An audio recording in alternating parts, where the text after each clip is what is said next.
வணக்கம் நேயர்களே, இது ரோபோலிக்ஸ் நிகழ்ச்சி. வரவேற்பது விக்ரம் ரவிசங்கர் மற்றும் தகவல்களின் நாயகன் ரோபோ. இன்னைக்கு நமக்காக தயாரா இருக்கிற சுவாரஸ்யமான பின்னணி தகவல்களும் பல்வேறு ரகசிய தகவல்களையும் நாம தெரிஞ்சுக்க வேண்டிய நேரம் வந்துடுச்சு. நிகழ்ச்சிக்குள் செல்லலாம். வணக்கம் ரோபோ. வணக்கம் விக்ரம். சொல்லு ரோபோ, இன்னைக்கு எங்களுக்காக காத்திருக்கிற முதல் தகவல் என்ன? நாம ஏற்கனவே வெளியிட்ட ஒரு செய்தியினுடைய ஃபாலோ அப் தான் இன்னைக்கு ஃபர்ஸ்ட். எது? அந்த கொங்கு மண்டலத்தில் இருக்கிற அந்த யூனிவர்சிட்டி மேட்ரு தானே? அதேதான் விக்ரம். எப்படி கண்டுபிடிச்சா? இது என்ன பெரிய மேட்ரு? அந்த யூனிவர்சிட்டியில் நிரந்தர பணியிடங்கள் நிரப்புதல்ன்ற பேரில் பல கோடி ரூபாய் லஞ்சமாக கைமாற போகுதுன்னு போன மாதமே நம்ம சொல்லியிருந்தோமே. ஆனால் இப்போ தானே வெளிச்சத்துக்கு வந்து சூடு பிடிக்க ஆரம்பிச்சிருக்கு. உண்மைதான் விக்ரம். நாம சொன்னப்போ அது பொய்யான குற்றச்சாட்டு, ஆதாரமற்ற குற்றச்சாட்டுன்னு சொல்லி பல்கலைக்கழக தலைமை தப்பிக்க பார்த்துச்சு. ஆனால் இப்போ வெட்ட வெளிச்சமாக தெரிய ஆரம்பிச்சதும் கதி கலங்கி போயிருக்கு. அரசியல் கட்சி தலைவர்கள் அறிக்கை விடுற அளவுக்கு பிரச்சனை பூதாகரமாயிடுச்சு போல. நாம அந்த செய்தியை வெளியிட்டதுக்கு பிறகுதான் பல்கலைக்கழகத்தை சேர்ந்த சிலர் தைரியமா முன்வந்து அங்க நடக்கிற முறைகேடுகளை அம்பலப்படுத்தியிருக்காங்க. அதனால பல்கலைக்கழக தலைமையும் அவருக்கு நெருக்கமானவங்களும் கதிகலங்கி தான் போயிருக்காங்க. பல்கலைக்கழகத்தில் இருக்கிற பேராசிரியர் சங்கங்கள் இந்த முறைகேட்டுக்கு எதிராக போர்க்கொடி உயர்த்தினவங்கன்னு பலரும் சமயம் பார்த்து பிரச்சனையை எழுப்ப காத்திருந்தாங்க. நம்ம நிகழ்ச்சியில விஷயம் வெளியில வந்ததும் பத்திக்குச்சு. அதான சொல்ல வர்ற. சரி, இந்த மேட்டர் எப்படி ஃபர்ஸ்ட் வெளியே தெரிய ஆரம்பிச்சது? 64 காலி பணியிடங்களை நிரப்ப போறதா கடந்த மாசம் அறிவிப்பு வந்துச்சு. அதுபடி இப்போ வரைக்கும் நேர்காணல் நடந்துகிட்டு இருக்கு. இதுல தகுதியானவங்க பலரும் கலந்துக்கிறாங்க. ஆனா அவங்க நிர்ணயிச்ச லஞ்சத்தை கொடுத்தவங்களுக்கு பணி வழங்குறதுக்கான ஏற்பாடுகளும் முழு வீச்சா நடந்துகிட்டு இருந்துச்சு. குறிப்பிட்ட துறைக்கு லஞ்சம் கொடுத்து வேலையை வாங்க யாரும் முன்வராத நிலையில சாதாரணமா நேர்காணல்ல கலந்துகிட்டவங்க கிட்ட இந்த பணி உங்களுக்கு கிடைக்கணும்னா 40 லட்சம் தரணும்னு கேட்டிருக்காங்க. அங்கதான் தப்பு பண்ணிட்டாங்கன்னு நினைக்கிறேன். கரெக்ட் விக்ரம். அந்த மாதிரி அவங்க கேட்டதுல கோபம் அடைஞ்ச கேண்டிடேட் சிலர் தான் இந்த முறைகேட்டை வெளியில கொண்டு வந்தாங்க. இதுதான் தக்க சமயம்னு பல்கலைக்கழகத்துல முக்கிய பொறுப்புகள்ல இருந்தவங்களும் இதே குற்றச்சாட்டை முன்வச்சாங்க. அடுத்தடுத்து பேராசிரியர் சங்கங்கள் மாதிரி பலரும் எதிர்ப்பு தெரிவிச்சு போர்க்கொடி உயர்த்தினாங்க. அதெல்லாம் சரி ரோபோ, இப்போ என்ன ஃபாலோ அப்? அதுல இந்த முறைகேடு தொடர்பா கவர்னர் நேரடியா விசாரிக்கணும்னு நீதிமன்ற விசாரணை நடத்தணும்னு கோரிக்கைகள் வலுக்க ஆரம்பிச்சிடுச்சு. பாதிக்கப்பட்ட சிலர் ஊழல் கண்காணிப்பு காவல்துறைக்கு இந்த விஷயத்தை கொண்டு போய் சேர்த்துட்டாங்க. அப்படி போடு. அப்போ இந்த பிரச்சனை இன்னும் பெருசாக போகுதுன்னு சொல்லு. அது மட்டுமல்ல விக்ரம், பல்கலைக்கழகத்துக்கு கவர்னர் நாமினியா நியமிக்கப்பட்டவரே இந்த முறைகேட்டை அம்பலப்படுத்தியிருக்காரு. கவர்னர் நாமினியா இருந்த அவரை எந்த காரணமும் இல்லாம நீக்கி இருக்காங்க. எதன் காரணமா கவர்னர் நாமினி திடீர்னு விலக்கப்பட்டாருன்ற கேள்வியும் எழுந்திருக்கு. அதுக்கு விளக்கம் அளிக்க வேண்டிய நிலையும் இப்போ அவங்களுக்கு ஏற்பட்டிருக்கு. பிரச்சனைக்கு மேல பிரச்சனை வந்துகிட்டே இருக்கே. கடந்த 15ஆம் தேதி இந்த முறைகேடு தொடர்பா ஒரு பத்திரிகையில செய்தி வெளியாச்சு. பாதிக்கப்பட்டவங்களும் இந்த முறைகேட்டுக்கு எதிரானவங்களும் அந்த பத்திரிகை மூலமா வெளிப்படையாவே பேட்டியாவே கொடுத்திருந்தாங்க. அதோட இந்த முறைகேடு தொடர்பா லஞ்ச ஒழிப்பு மற்றும் ஊழல் கண்காணிப்பு போலீசாருக்கு ஏற்கனவே புகார் போயிருக்கிறதால அவங்களும் பல்கலைக்கழக விஷயத்தை கண்காணிக்க ஆரம்பிச்சிட்டாங்க. இப்போ என்னன்னா, இவங்களை கையும் களவுமா பிடிக்க தனி குழு ஒன்று உருவாக்கப்பட்டிருக்கு. அப்படின்னா முறைகேடுல ஈடுபடுறவங்க சீக்கிரமே பிடிபடுவாங்கன்னு எதிர்பார்க்கலாமா? எதிர்பார்க்கலாம் விக்ரம். ஆனால் லஞ்ச ஒழிப்பு போலீசாரால ரகசியமா திட்டப்பட்ட இந்த திட்டம் எப்படியோ பல்கலைக்கழக தலைமைக்கு தெரிஞ்சிருக்கு. அதனால அதிர்ந்து போன பல்கலைக்கழக தலைமை லஞ்ச ஒழிப்பு போலீசார் சீக்கிரமே தன்னையும் தன்னை சார்ந்தவங்களையும் நெருங்கிடுவாங்கன்னு தெரிஞ்சு சுதாகரிச்சுக்கிட்டாரு. சுதாரிச்சு மட்டும் என்ன பண்ண முடியும்? உடனடியா பிரச்சனைக்கு காரணமான குழுகுழு மாவட்ட கல்லூரி, கொங்கு மாவட்ட கல்லூரி, அதுக்கு பக்கத்து மாவட்ட கல்லூரி முதல்வர்களை தொடர்பு கொண்டிருக்காரு. அவங்க கிட்ட பேசின பல்கலைக்கழக தலைமை உடனடியா எல்லோரும் விடுப்பு எடுத்து அங்கிருந்து கிளம்பிடுங்க, பல்கலைக்கழக வாகனத்தை கல்லூரி வளாகத்திலேயே நிறுத்திட்டு வேறு வாகனத்துல அங்கிருந்து புறப்படுங்கன்னு தெளிவா சொல்லியிருக்காரு. ஆபத்து நம்மளை நெருங்கி வருது, எல்லாரும் ஓடுங்க அப்படின்னு சொல்லியிருப்பாரோ? குறிப்பா கல்லூரி வாகனங்களை ஓட்டுற ஓட்டுநர்களை கூட கூட்டிகிட்டு போக வேண்டாம்னு எச்சரிச்சிருக்காரு. தலைமை சொன்னது மாதிரியே 3 கல்லூரி முதல்வர்களும் விடுப்பு எடுத்துக்கிட்டு தனியார் வாகனம் மூலமா கிளம்பி போயிட்டாங்க. கிளம்பி எங்க போனாங்க எல்லாரும்? 3 முதல்வர்களையும் வழக்கமான இடமா இல்லாம ரகசிய இடத்துல பல்கலைக்கழக தலைமை சந்திச்சிருக்காரு. அதிலும் குறிப்பா பகல் நேரங்கள்ல சந்திக்காம அதிகாலை நேரம், இரவுன்னு பல கட்ட சந்திப்பு நடந்திருக்கு. சந்திப்பு நடந்தது இருக்கட்டும், சந்திப்புல என்ன நடந்துச்சு? பிரச்சனைக்கு முக்கிய காரணமான அந்த 2 கல்லூரி முதல்வர்களுக்கும் பல்வேறு அறிவுரைகள் வழங்கப்பட்டிருக்கு. லஞ்ச ஒழிப்பு போலீசார் எப்போ வேணும்னாலும் நெருங்கிடலாங்கிறதால எந்த விஷயத்தையும் எங்கேயும் வெளியில லீக் பண்ணக்கூடாதுன்னு சொல்லியிருக்காரு. அவர் லீக் பண்ணிடக்கூடாதுன்னு சொன்னதை நீ லீக் பண்ணிக்கிட்டு இருக்க. அது சரி, அதான ரோபோலிக்ஸ். மேல சொல்லு. கொங்கு மாவட்ட கல்லூரி முதல்வர் மேல இதுவரைக்கும் இது மாதிரியான குற்றச்சாட்டு இல்லாத காரணத்தால அவர் மட்டும் வழக்கம் போல கல்லூரிக்கு திரும்பி போயிருக்காரு. மற்ற 2 முதல்வர்களுமே இப்போ வரைக்கும் விடுப்புல தான் இருக்காங்க. இப்போ வரைக்கும்னா இன்னுமா காலேஜுக்கு போகல? எங்க இருக்காங்க? அவங்க எங்க இருக்காங்கன்னு யாருக்கும் தெரியாதான். இந்த பிரச்சனையை எப்படியாவது சமாளிச்சிடணும்னு பல்கலைக்கழக தலைமை துடிச்சிட்டு இருக்கு. இந்த நிலையில முறைகேடுக்கு எதிராக பலரும் செயல்பட ஆரம்பிச்சிருக்காங்க. ஆமாம், பல்கலைக்கழகத்தில் இருக்கிற பேராசிரியர் சங்கங்களும் பிரச்சனையை கையில் எடுத்திருக்கு. மாம்பழ கட்சி நிறுவனர் வேற அறிக்கை விட்டுருக்காரு.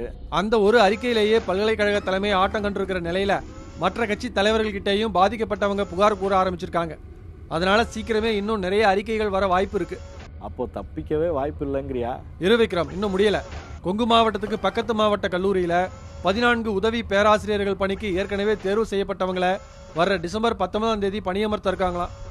ஏற்கனவேனா இந்த 35 to 40 லட்சம் வரைக்கும் லஞ்சம் கொடுத்தவங்களா? அவங்களே தான். ஆனா அந்த பணியிடங்களை நிரப்ப அதே கல்லூரியில பணி செய்யற தகுதி வாய்ந்த பேராசிரியர்கள் நீதிமன்றத்தை நாடி தடை கோர திட்டமிட்டு இருக்காங்களாம். அதனால இப்போ அங்கேயும் பிரச்சனை தொடங்கி இருக்கு. சரி, இவ்வளவு முறைகேடு நடக்குது. உயர்கல்வித்துறை, கவர்னர், பல்கலைக்கழக மானிய குழு இவங்கெல்லாம் நினைச்சா இதை தடுக்க முடியாது? நடக்கிறத தடுக்கிறது மட்டுமில்ல விக்ரம், நடந்ததுக்கு நடவடிக்கை எடுக்கவும் முடியும். சீக்கிரமே அவங்க தலையிட்டு நடவடிக்கை எடுப்பாங்கன்னு தான் பலரும் எதிர்பார்க்கறாங்க. அப்படியே தகுதியானவங்களை பணியமர்த்தவும் நடவடிக்கை எடுப்பாங்கன்னு நம்புவோம். இப்போ ஒரு பிரேக் போலாமா? ஆமா விக்ரம், நானே கேட்கணும்னு நினைச்சேன். பிரேக் போயிட்டு வந்து கண்டினியூ பண்ணலாம். சென்னை பெசன்ட் நகர்ல இயங்கிட்டு இருக்கிற பிரபல தனியார் பள்ளிக்கூடத்துல ஒரு சீரியஸான பிரச்சனை எழுந்திருக்கு. கல்விக்கு மட்டும் இல்லாம ஒழுக்கத்துக்கும் பெயர் பெற்ற அந்த பள்ளி கொஞ்சம் கொஞ்சமா சீர்கெட்டு வர்றதா சொல்லப்படுது. அப்படி என்ன நடக்குது அந்த பள்ளிக்கூடத்துல? இருபாலரும் கல்வி கற்கக்கூடிய அந்த பள்ளிக்கூடத்துல மாணவ மாணவிகள் அனாவசியமா பேசக்கூடாது. அங்கங்க காரணம் இல்லாம கூட்டம் கூடக்கூடாது. மாணவர்களும் மாணவிகளும் யூனிஃபார்மோட வெளியில அனாவசியமா சுத்தக்கூடாதுன்னு பல கட்டுப்பாடுகளோட இயங்கிட்டு இருந்த அந்த பள்ளிக்கூடத்துல இப்போ எந்த கட்டுப்பாடும் இல்லாததுனால மாணவர்கள் ஆட்டம் ஜாஸ்தி ஆயிடுச்சான். ஆட்டம் ஜாஸ்தி ஆயிடுச்சுன்னா எப்படி சொல்ற? முடிஞ்ச வரைக்கும் அப்பட்டமா சொல்லணும்னா மாணவிகள் சிலர் பாய் ஃப்ரெண்டோட பைக்ல வந்து பள்ளியில இறங்குறாங்களாம். வகுப்பறைகள்ல ஆசிரியர்களையே எதிர்த்து பேசுறாங்களாம். அதையும் மீறி யாராவது கண்டிச்சா அவங்களே மிரட்டுறாங்களாம். இந்த பள்ளிக்கூடம் திடீர்னு இப்படி மாறினதுக்கு காரணம் புதுசா வந்த தலைமை ஆசிரியை தான் பேசிக்கிறாங்க. அப்படி என்ன பண்றாங்க அந்த புது தலைமை? பழைய தலைமை ஆசிரியர் உயர்நிலைக்கு வகுப்பெடுக்க போயிட்டதால புதுசா ஒரு தலைமை ஆசிரியை வந்தாங்க. அவங்க வந்ததுல இருந்து மாணவர்களுக்கு செல்லம் கொடுக்கறதா நினைச்சு தேவையில்லாத விஷயங்கள்ல அவங்களுக்கு சப்போர்ட் பண்றாங்களா. ஒரு பிரச்சனைன்னு ஆசிரியரும் மாணவரும் போய் நின்னா முதல்ல மாணவர் சொல்றதை கேட்டு அதைத்தான் நம்புறாங்களாம். புரியுது. ஆசிரியர்கள் தரப்பு பேச்சு எடுபடல, அதானே? எப்போவாவதுன்னா பரவாயில்ல விக்ரம், எப்பவுமே அப்படின்னா என்ன செய்யறதுன்னு ஆசிரியர்கள் புலம்புறாங்க. ஆசிரியை யாராவது தவறு செஞ்ச ஒரு மாணவியை கண்டிச்சா அந்த ஆசிரியை போறதுக்கு முன்னாடி மாணவி தலைமை கிட்ட போய் நின்னுட்டா ஆசிரியைக்கு செம்ம டோஸ் விழுதான். அதுவும் மாணவர்களுக்கு முன்னாடியே மாணவர்கள் விஷயத்துல தலையிடாதீங்கன்னு திட்டுறாங்களாம். இதை சாதகமா பயன்படுத்திக்கிட்டு சில மாணவர்கள் ஆசிரியர்களையே மிரட்டுற நிலை வர ஆரம்பிச்சிடுச்சுன்னு பேசிக்கிறாங்க. இதுவே தொடர்ந்து நடந்தா அந்த மாணவர்களோட எதிர்காலத்துக்கு தானே பிரச்சனை. சின்ன பசங்களுக்கு அந்த விவரம் தெரியலைனாலும் தலைமை ஆசிரியர் பெரியவங்க தானே. நீ சொல்ற பாயிண்ட் கரெக்ட் தான். ஆனா மாணவர்களுக்கு செல்லம் கொடுக்கணுங்கிறத விட ஆசிரியர்களை வஞ்சிக்கணுங்கிற எண்ணம் தான் தலைமை ஆசிரியைக்கு அதிகம்னு ஒரு சில ஆசிரியர்கள் சொல்றாங்க. எதை வச்சு அப்படி சொல்றாங்க? வழக்கமா ஆசிரியர்களுடைய வருகை பதிவு உள்ளிட்ட ரிப்போர்ட்களை எல்லாம் ஒவ்வொரு மாசமும் 28ஆம் தேதியே வெரிஃபை பண்றது தலைமை ஆசிரியனுடைய கடமை. அப்போதான் அடுத்த மாசம் பிறந்ததும் அவங்களுக்கான ஊதியம் கரெக்டா வந்து சேரும். இதுவரைக்கும் அந்த பள்ளிக்கூடத்துல அப்படிதான் நடந்திருக்கு. ஆனா தலைமை ஆசிரியை பொறுப்புக்கு இவங்க வந்ததுல இருந்து அந்த ரிப்போர்ட்ஸ் எல்லாம் வெரிஃபை பண்ணி அப்ரூவ் பண்றதுக்கே அடுத்த மாசம் 5ஆம் தேதி வரைக்கும் டைம் எடுத்துக்கிறாங்களாம். அப்படின்னா சம்பளம் இன்னும் லேட்டா இல்ல வரும்? இப்போல்லாம் அப்படி லேட்டா தான் வருதான். கடுப்பான ஆசிரியர்கள் எல்லோரும் ஒன்னா சேர்ந்து ஒரு வாரத்துக்கு முன்னாடி பள்ளிக்கூடத்துல தர்ணா போராட்டமே நடத்திருக்காங்கன்னா பாத்துக்கோ. இதெல்லாம் நீ முதல்ல சொல்லியிருக்கணும். என்ன ரோபோ, இவ்வளவு தூரம் நடந்திருக்கு, விஷயம் வெளியே தெரியவே இல்லையே? அதான் இப்போ தெரிஞ்சிடுச்சுல, விடு, அடுத்த சப்ஜெக்ட்டுக்கு போலாம். அதுவும் சரிதான். அடுத்தது என்ன? பள்ளிக்கூட கதை பேசிட்டோம். அடுத்து அந்த துறையில நடக்கிற சில சுவாரஸ்யமான விஷயங்களை பேசலாம். ஆமா, பள்ளி கல்விகளை கவனிச்சுக்கிறவங்க கிட்டத்தட்ட 7 வருஷமா அதே வேலையில இருக்காங்கல்ல. அதான் இந்த சப்ஜெக்ட் லீடு. கடந்த 6 வருஷத்துல 7 அமைச்சர்கள் மாறிட்டாலும் எந்த டிரான்ஸ்பர் லிஸ்ட்லயும் பேர் வராம ஒரே அதிகாரி தான் அந்த துறையை பாத்துக்கிறாங்க. நானும் கேள்விப்பட்டிருக்கேன் ரோபோ. எந்த அமைச்சர் வந்தாலும் அந்த அம்மா நினைக்கிறது தான் அந்த துறையில நடக்குமாமே. இது வரைக்கும் அப்படித்தான் இருந்தது. ஆனா மேடம் இப்போ செம்ம காண்ட்ல இருக்காங்க. ஏன், என்னாச்சு? இதுவரை வந்த அமைச்சர்களையே மெத்த படிச்சவரு இப்போ வந்திருக்கிற அமைச்சர். இப்போ சொல்லு, ஒரே உரையில 2 கத்தி எப்படி சாத்தியம்? நல்ல சுவாரஸ்யமான மேட்டரா இருக்கும் போலயே. எதிர்பார்த்த மாதிரியே 7ஆம் பொருத்தமா இருக்கான் 2 பேருக்கும். ஆனா ஒட்டுமொத்த துறையும் அந்த அதிகாரி கையில இருக்கிறதால அமைச்சர் சொல்றத முழுசா கேட்கவும் முடியாம அவர் நினைக்கிறது எதுவும் நடக்கிறது இல்லைன்னு சொல்லவும் முடியாம தவிக்கிறாங்களாம் மற்ற அதிகாரிகள். அப்போ பெரும்பாலான அதிகாரிகள் அமைச்சருக்கு தான் சப்போர்ட்னு சொல்ற? ஆமா விக்ரம், தங்களை காப்பாத்த வந்த ஆபத் பாண்டவன் மாதிரி நினைக்கிறாங்க. சரி, அவங்கள விடு.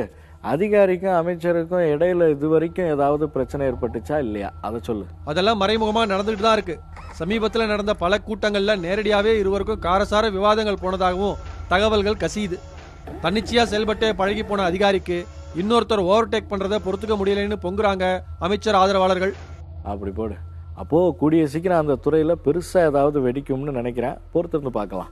பிரபல கட்டுமான நிறுவனம் ஒன்று பெரிய சிக்கல்ல மாட்டியிருக்கு. இப்போதைக்கு இன்ஃப்ளூயன்ஸ் யூஸ் பண்ணி பிரச்சனையை மறைக்க பார்க்கறாங்க. கூடிய சீக்கிரமே வெளியே வந்துடும். அதான் நீ இருக்கியே, வெளியே கொண்டு வந்துட மாட்டா? சொல்லு, எந்த நிறுவனம், என்ன சிக்கல்? நிறைய செலிபிரிட்டிஸ் நிறுவன விளம்பரத்துல நடிச்சிருக்காங்க. அப்பப்போ தொலைக்காட்சிகள்ல அவங்களோட புது புது ப்ராஜெக்டுகளை பத்தி புது புது விளம்பரங்கள் வந்துகிட்டே இருக்கும். ஆனா வீடு வாங்குற கனவோட அவங்கள நம்பி அட்வான்ஸ் கொடுத்துட்டு பல ஆண்டுகளா வீடு கிடைக்காம காத்திருக்கிற வாடிக்கையாளர்கள் ஏராளம். ஒரகடம், இருங்காட்டுக்கோட்டை மாதிரியான அவுட்டர் ஏரியாக்கள்ல 100க்கும் மேற்பட்ட தனித்தனி வில்லாக்களை கட்டிட்டு இருக்காங்க. எந்த நிறுவனம்னு நல்லாவே புரியுது ரோபோ. என்ன சிக்கல், அதை சொல்லு. அந்த 100க்கும் மேற்பட்ட வில்லாக்களை கட்டுற வேலைகளை ஒப்பந்ததாரர்கள் பலர் எடுத்திருந்தாங்க. கட்டடம் கட்டுறதுக்கு முன்னாடி வழக்கமான சாயில் டெஸ்ட், வாட்டர் டெஸ்ட் எல்லாம் பண்ணி பார்த்ததுல அந்த பகுதி கட்டடம் கட்டுறதுக்கு ஏற்றதில்லைன்னு தெரிய வந்திருக்கு. அதை அந்த கட்டுமான நிறுவனம் காதுல வாங்கிக்கவே இல்லையா. அடப்பாவமே, கட்டடம் கட்டினா என்ன ஆகும்னு விளைவுகளை எடுத்து சொல்லியும் கேட்கலையா? அதை கேட்காதது மட்டுமில்ல விக்ரம், அந்த விஷயத்த வெளியில யார்கிட்டையும் சொல்லக்கூடாது, விவாதிக்க கூடாதுன்னு ஒப்பந்ததாரர்களை மிரட்டியிருக்காங்க. அவங்க ஒப்பந்தங்களையும் ரத்து செஞ்சுட்டாங்க. ஒப்பந்ததாரர்கள் சும்மாவா விட்டாங்க? பெரிய நிறுவனமாச்சே, எவ்வளவோ எதிர்த்து போராடியும் ஒன்றும் பண்ண முடியல. இத்தனைக்கும் ஒப்பந்ததாரர்களுக்கு சொந்தமான கட்டுமான கருவிகளும் தேவையான பொருட்களும் அந்த இடத்துல தான் இன்னும் இருக்கான். அதை எடுத்துட்டு போலாம்னு போனப்போ அவங்கள நுழைய விடாம அடிச்சு துரத்தியிருக்காங்க. அநியாயமா இருக்கே ரோபோ. கடைசியில இப்ப என்னதான் ஸ்டேட்டஸ்? பாதிக்கப்பட்ட ஒப்பந்ததாரர்கள் ஒரு முடிவுக்கு வந்து மண்வளம் சரியில்லாத அந்த இடத்துல கட்டுமான பணிகள் நடைபெறக்கூடாதுன்னும் தங்களுக்கு சொந்தமான கட்டுமான பொருட்களை மீட்டு தரக்கோரியும் காஞ்சிபுரம் மாவட்டத்தை கண்காணிக்கிற காக்கி அதிகாரி கிட்ட புகார் மனு கொடுத்துருக்காங்க. ரைட்டு, அவங்களால முடிஞ்சதை அவங்க பண்ணியிருக்காங்க, நம்மளால முடிஞ்சதை நம்ம பண்ணியிருக்கோம். என்ன நடக்குதுன்னு பார்ப்போம்.